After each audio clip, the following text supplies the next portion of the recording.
असा आखला होता कट।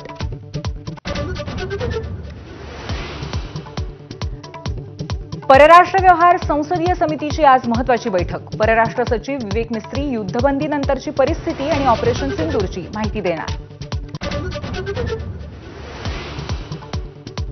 ऑपरेशन सिंदूरच्या संसदीय शिष्टमंडळापासून तृणमूल काँग्रेस 4 हात लांब। खासदार युसुफ पठाण सहभागी होणार नसल्याची सूत्रांची माहिती, कारण अस्पष्ट।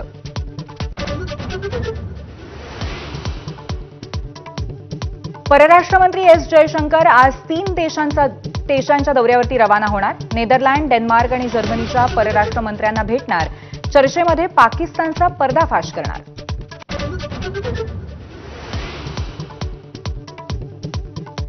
पाकिस्तानसाठी हेरगिरीच्या आरोपाखाली अटक झालेली ज्योती मल्होत्रा आयएसआयच्या संपर्कात असल्याचा संशय। पाकिस्तानी व्हिसाच्या प्रयत्नात असणाऱ्यांवरती आयएसआयची करडी नजर।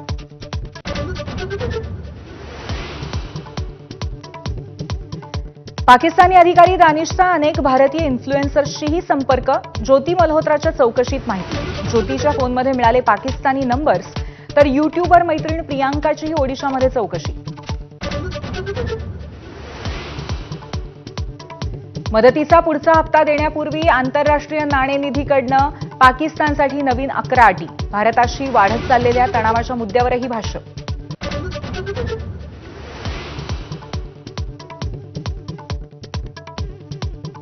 मध्य प्रदेशातील मंत्री विजय शहांच्या याचिकेवरती आज सर्वोच्च न्यायालयामध्ये सुनावणी। कर्नल सोफिया कुरेशी यांच्यावरती वादग्रस्त विधान केल्यामुळे आले होते अडचणीत।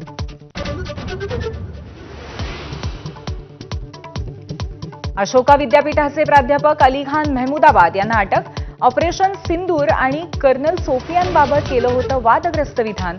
काँग्रेस खासदार ओवेसी आणि विविध शैक्षणिक संस्थांकडनं अटकेचा निषेध।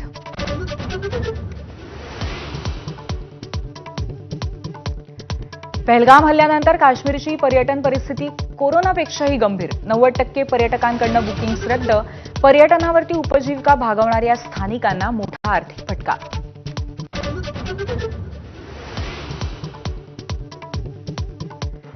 उपमुख्यमंत्री अजित पवार बीडच्या परळीमध्ये दाखल। धनंजय मुंडे आणि पंकजा मुंडेंकडनं दादांचं स्वागत। दुपारी होणाऱ्या जिल्हा नियोजन समितीच्या बैठकीला उपस्थित राहणार।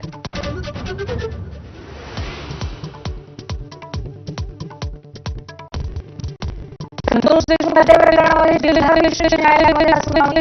सरकारी वकील उज्ज्वल कदम उपस्थित राहण्याची शक्यता।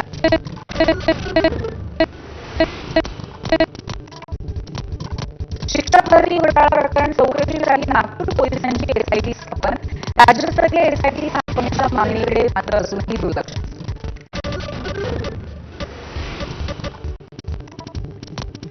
अमरावतीमध्ये राणा विरुद्ध घोडके वाद पुन्हा चव्हाट्यावरती। महापालिका निवडणुका स्वबळावरती लढवण्याचं राणांचं विधान, तर भाजपसोबत सहयोगी पक्ष असल्यास युती नाही।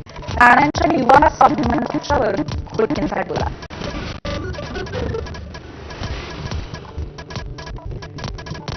मुंबईच्या बोरीवली भागामध्ये 2 कुटुंबांमध्ये